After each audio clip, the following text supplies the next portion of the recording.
Christmas has always been a big deal in my family. Every year, no matter what was going on in our lives, we always came together. Food, gifts, laughter, all of it. It was tradition. That's why when my sister, Emily, told me she wasn't hosting this year, I was surprised. It's just been a stressful year, she said over the phone. I think I just need a quiet Christmas. No big gathering, no drama. I hope you understand. Of course, I understood. Everyone has their limits, and if she needed a break, then fine. But that didn't change the sting I felt in my chest. Christmas wasn't just some event to me. It was time with family, time I looked forward to all year. Still, I told myself not to make a big deal about it.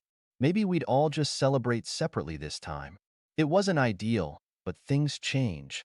Then, on Christmas Eve, something happened that made my stomach drop. I was scrolling through Instagram, trying to distract myself from the holiday blues, when I saw something that made my heart race.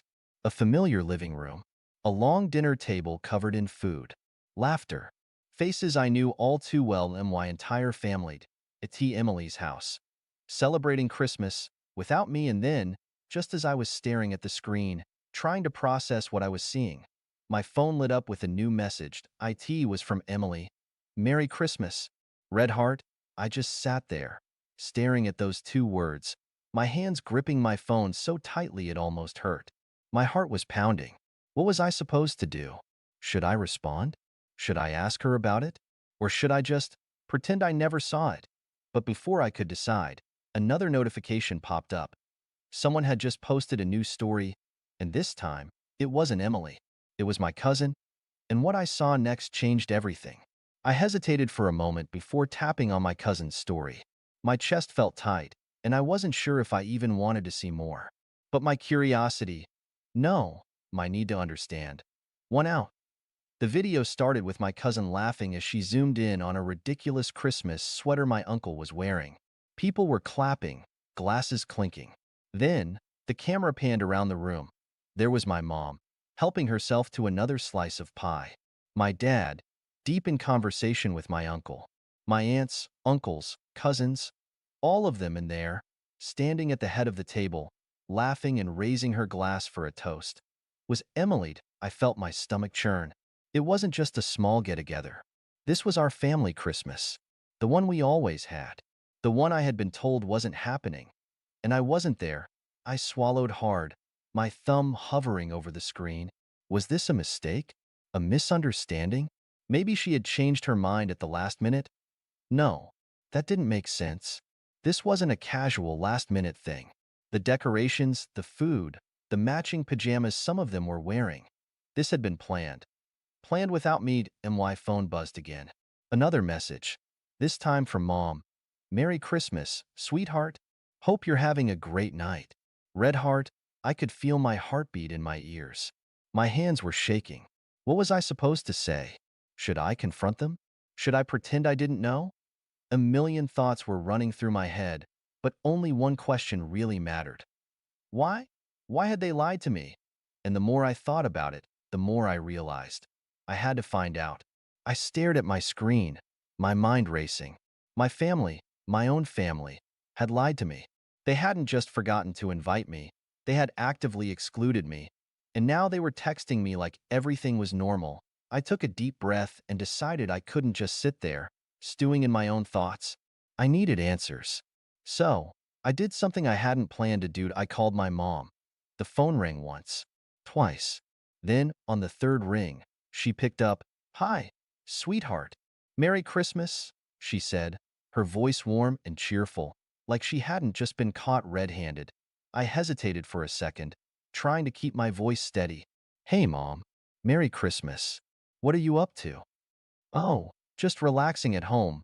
Nothing much, she said casually. Did you eat something nice tonight? I clenched my jaw. Relaxing at home? That was a lie. I swallowed the lump in my throat. Yeah, just something simple. You sure you're at home? There was a small pause. Just for a second. Then, she laughed nervously. Of course. Where else would I be? I felt like my stomach had dropped to the floor. She was still lying. I bit my lip, trying to stay calm. That's weird, because I just saw Emily's Instagram story. Silence. Not just a pause, but full, heavy silence. Then, she finally spoke, her voice lower this time. Oh, you saw that. I could hear the guilt creeping into her tone, but I wasn't going to let her off that easy. Yeah, I saw all of it. The dinner, the family, everyone was there. My voice cracked slightly. Except me. Another silence. Then, she sighed. Honey, it's not what you think. I scoffed. It looks like my entire family got together and decided not to invite me. Honey, she started, but I wasn't done. I need you to tell me the truth, I said, my voice firm now. Why wasn't I invited? What she said next made my blood run cold. Mom sighed again, but this time it was different. It wasn't just hesitation, it was guilt. Sweetheart, she started, her voice softer now. We didn't think you'd want to come. I blinked. My grip on the phone tightened. What? We figured you'd be busy. You always say the holidays stress you out. Last year, you left early because you weren't feeling well, and the year before that, you seemed overwhelmed. So Emily thought, we all thought, maybe it would be best if we kept things small this year. No pressure, no stress. I sat there, stunned. I almost laughed. No stress? I repeated, shaking my head. So instead of letting me decide for myself, you just, what? Cut me out? Lied to me? It wasn't like that, she said quickly. We just didn't want you to feel obligated. I let out a sharp breath. Obligated? So let me get this straight, I said, my voice shaking now. You didn't want me to feel obligated to come, but instead of telling me the truth, you let me sit alone on Christmas while the entire family celebrated without me? Honey, no, Mom. I felt tears burning behind my eyes. You didn't think I'd want to come? Have I ever said I didn't want to spend Christmas with my family? She didn't answer. Because we both knew the truth, I had never said that. Not once. The silence stretched between us, and for the first time, I realized something that hurt more than anything else. They hadn't forgotten me. They had made a choice, not a choice where I wasn't included, a choice where I didn't matter. I swallowed the lump in my throat. Mom, I said, my voice barely above a whisper. If I hadn't seen those Instagram stories, would anyone have even told me? She didn't answer right away.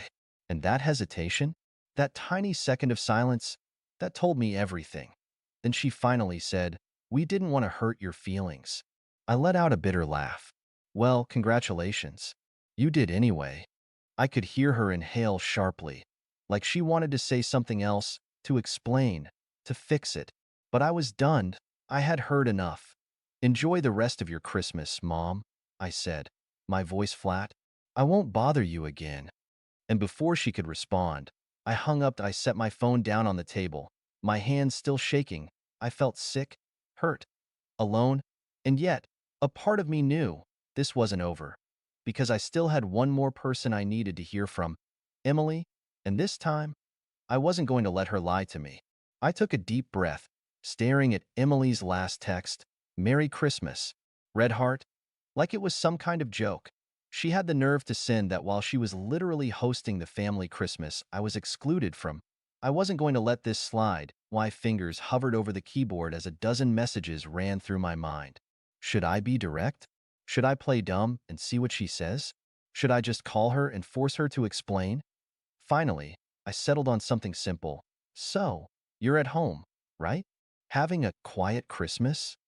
I saw the three little dots pop up immediately. Then, they disappeared. Then they came back. Then they disappeared again. She was hesitating. Guilt? Panic? I didn't know. But after a minute, my phone finally buzzed. Emily texted, Look, I'm really sorry. I was going to tell you, I swear. I felt my jaw clench. Going to tell me? I didn't even bother to type. I just hit call. She picked up after the second ring. Hey, hey. I repeated, my voice cold. That's all you have to say? She sighed. I know you're upset, but it's not what you think. I almost laughed. Oh, really?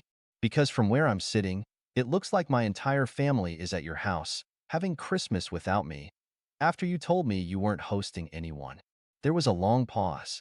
Then, finally, she muttered, Mom told you, didn't she? I nearly dropped the phone, so she knew. This wasn't some accident. She wasn't caught off guard. She already knew why I was calling, swallowed the lump in my throat. So you admit it, I said quietly. She hesitated. Look, I didn't mean to hurt you. Okay? It's complicated. I scoffed. It's really not. Either you wanted me there, or you didn't. So which is it? More silence. And then, finally, she spoke. Her voice was low, almost guilty. I thought it would be easier this way. My stomach dropped. Easier for who? She didn't answer. And that's when I realized the truth. This wasn't just about Christmas. This was something bigger. Something they weren't telling me. And I wasn't going to stop until I found out what it was. I gripped my phone tighter. Easier this way? What the hell did that even mean? I took a slow breath, trying to keep my voice steady. Emily, I said, forcing calm into my tone. You need to tell me the truth. Why wasn't I invited? She hesitated. I could hear her breathing through the phone, and for a moment, I thought she might actually come clean. Then she said, I didn't want there to be any drama. I blinked. My fingers curled into a fist. Drama? What drama? Emily sighed, like she was exhausted, like I was the problem. Look, you know how things have been lately. Ever since the whole thing with you and Dad, I stiffened. A wave of anger and disbelief surged through me. Are you serious? That was over a year ago. I know, she said quickly, but it's still tense. You two barely talk. And whenever you do, it turns into a fight. We just wanted a peaceful Christmas. I let out a hollow laugh. Right. A peaceful Christmas. And the only way to get that was to cut me out? She didn't answer. Because we both knew the truth. This wasn't about drama. This wasn't about keeping the peace. They had made a choice. And in that choice, I was the problem. I swallowed hard. You could have just talked to me, I said, my voice quieter now. You could have told me you were hosting. You could have let me decide how to handle it. Instead, you all just pretended I didn't exist. Emily sighed again. It's not like that. Then what is it like? I snapped. Because from where I'm standing, it looks like my whole family would rather lie to me than deal with my existence. That's not fair, she muttered. I let out another bitter laugh. Oh, I'm sorry. Is this hard for you? Silenced, I exhaled sharply, shaking my head. You know what? Forget it. Enjoy your quiet Christmas. I hung up before she could respond. And for the first time that night, I felt something shift inside me. I wasn't sad anymore, I was done. But as I stared at my phone, another thought crept into my mind. If they wanted me out of the picture so badly, maybe I should give them exactly what they wanted. I sat there, my phone still in my hand, my heart pounding. They didn't want me there? Fine. They wanted a quiet Christmas without me? Fine. But this wasn't just about Christmas. It was about how little I mattered to them. About how easily they decided I wasn't worth an invitation. And if that's how they felt, maybe it was time I stopped trying. My fingers hovered over the screen as I scrolled through my messages. My family group chat was still active. Someone had just sent another picture of everyone laughing around the dinner table. My stomach twisted. I clicked on it, held down my name at the top, and pressed Leave Group. A tiny confirmation popped up. Are you sure you want to leave? I stared at it for a moment. Then, without hesitation, I tapped yes. I expected it to hurt. It didn't. I tossed my phone onto the table and leaned back. My apartment was quiet. Too quiet. A few wrapped gifts still sat in the corner, the ones I had planned to bring to Emily's. I thought about throwing them out. Instead, I grabbed my coat. If my family didn't want me around, I wasn't going to sit here and wallow in it. I was going to make my own Christmas. I stepped outside, the cold air hitting my face as I started walking with no real destination in mind. The streets were mostly empty. Most people were with their families, gathered around fireplaces, laughing, celebrating, and yet, as I walked, something inside me felt lighter. For once, I wasn't waiting for their approval. I wasn't hoping for some last-minute apology or invitation. I was done chasing people who didn't want me around. And just as I started to feel okay, maybe even free, my phone buzzed. Then again. And again, I pulled it out, and my stomach flipped. 20 missed calls. Dozens of texts, and all from the same person. Emily, and her last message, please, pick up. It's Dad. Something happened. My breath caught in my throat. I stared at the message, my mind racing. Something happened to Dad. A million thoughts ran through my head. Was it an accident? A heart attack? Something worse? For a brief moment, anger flickered inside me. After everything, now they needed me. But it was drowned out by something stronger, fear. Without thinking, I pressed call. Emily picked up instantly. Oh my God, finally. Her voice was frantic. I've been trying to reach you. What happened? I cut in, my chest tight. She took a shaky breath. Dad, he, he collapsed. Right in the middle of dinner. 1 second he was fine, and then, he just, she sniffled. The ambulance came. They took him to the hospital. Mom's with him now. My head was spinning. Dad collapsed? For all my anger, for all the resentment I felt toward my family, nothing could have prepared me for this. I swallowed hard. Is he? They don't know yet, she whispered. They're running tests. But, please, can you come? I hesitated. After everything tonight, after the lies, the exclusion, the betrayal, now they wanted me there. But this wasn't about them. This was about Didi, and no matter what happened between us, he was still my father.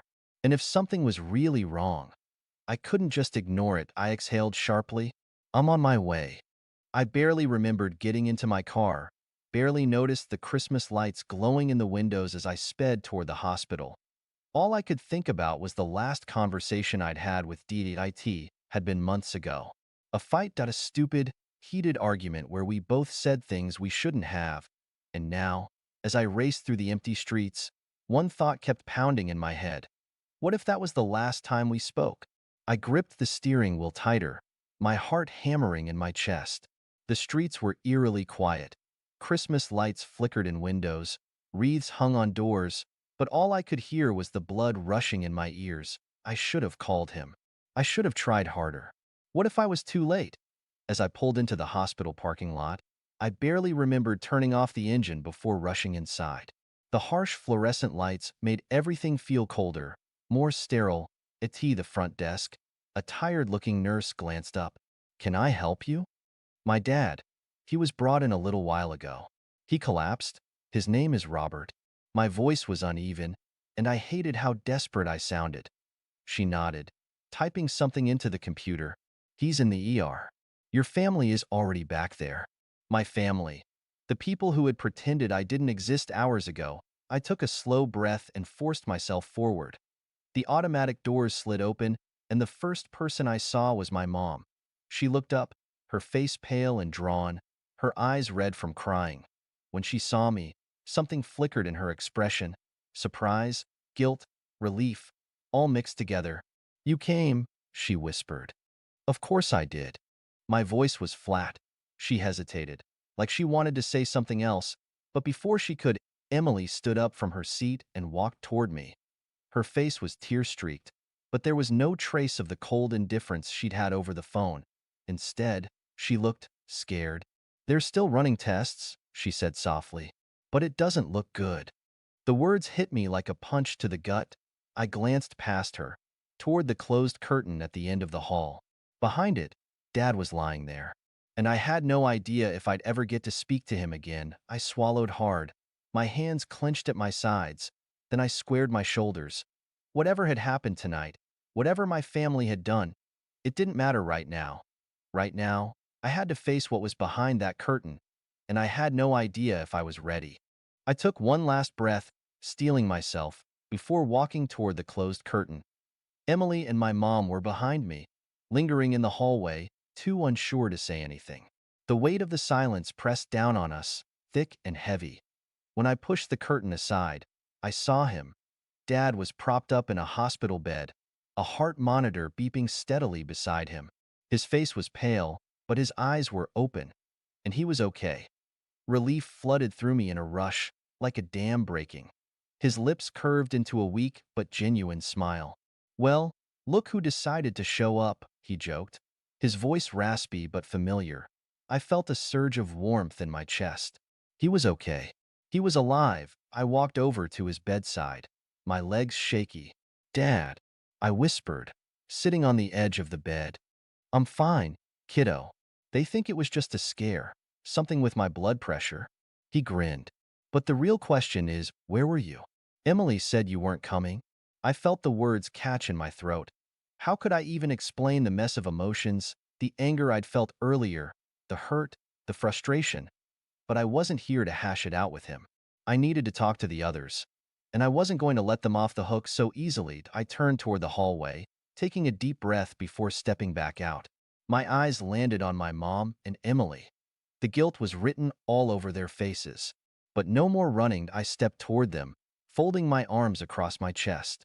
I need to talk to you both, I said, my voice steady but sharp.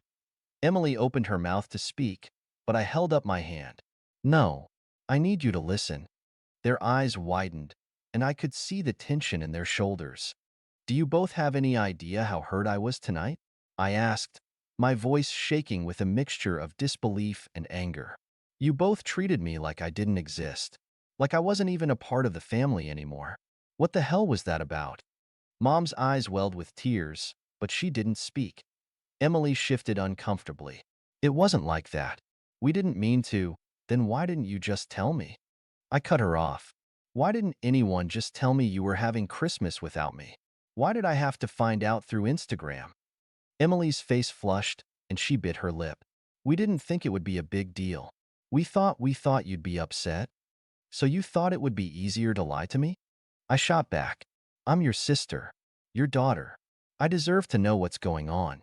You can't just leave me out of everything and expect it to be okay. For a moment, neither of them spoke. Then, Mom finally stepped forward, her voice soft and filled with regret. We were trying to protect you from the tension between you and your father. It's been so hard for all of us. We thought it would be better if we just kept things calm. By excluding me? I asked, my voice rising now. You think that's the solution? That's how you protect me? By pretending I'm not even part of the family? I could see the weight of my words sinking in, their expressions slowly changing, guilt overtaking their initial defensiveness. Emily's eyes were filled with tears. I'm sorry, she whispered. I never should have made that decision without talking to you. It wasn't right. We should have told you about the dinner. Yeah, you should have. I nodded slowly. I deserve to be a part of this family. And I need you both to stop treating me like I'm a problem. We're supposed to be a team. Mom reached out, placing a hand on my arm. You're right. We messed up. And I'm so sorry for shutting you out. I don't know what we were thinking. I took a deep breath, calming myself. It was hard to stay mad at them when they were this genuine, when they could admit their mistakes. But you need to know, I said quietly, I can't keep doing this. I can't keep pretending everything's fine when we're not being honest with each other. They nodded, silent. For a long moment, we all stood there, taking in what had been said. Then Dad's voice echoed from behind the curtain, breaking the tension. Okay, enough with the emotional stuff. You're all going to drive me crazy before I even get out of here. We all chuckled. And for the first time in a long while, it felt like maybe, just maybe, we were finally on the same page again. IT wasn't perfect, but it was a start. So what do you think? Can you relate to feeling left out, or have you ever had a situation where family drama just seemed to spiral out of control? I'd love to hear your thoughts in the comments below. Do you think this family can come back from this, or is the damage done? If you enjoyed this story and want to hear more, don't forget to hit that subscribe button and turn on notifications. There's always more drama, more stories, and more lessons to be learned here. And let's be honest, who doesn't love a good story that you can truly connect with? Like this? So, go ahead, hit subscribe. You won't regret it. We've got plenty more stories like this coming your way.